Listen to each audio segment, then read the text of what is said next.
খেলোয়াড় এখন পর্যন্ত দেখাতে পারেনি, যদিও বিলবাড়িয়া নিয়েছিলেন, তাদের সে ভাগ্য সফল হয়নি।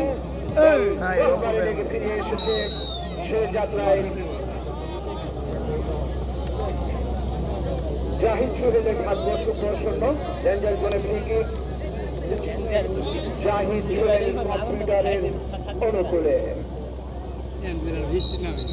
রেঞ্জার জোনে ফ্রি কিক লাভ করেছেন মানব দেয়াল। তিনজন খেলোয়াড়কে নিয়ে মানব দেয়াল সাজানো হচ্ছে, ছোট্ট করে বাড়িয়েছেন কিন্তু চলে যায় বেরিয়ে বেরিয়ে গোল লাইন অতিক্রম করে গোল কিক।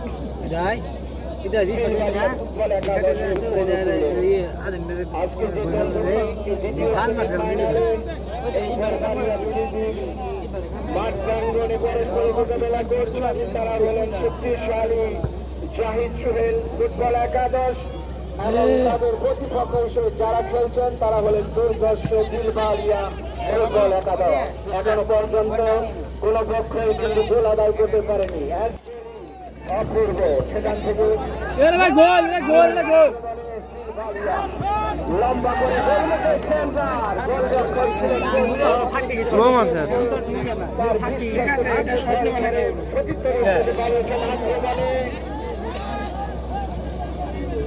জাহিদ সোহেল ফুটবল একাদশ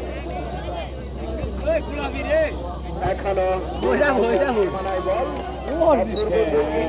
বল চলে যায় দক্ষিণ পাশের পাশে রেখা অতিক্রম করে থ্রোয়িং লাভ করেছেন জাহিদ সোহেল।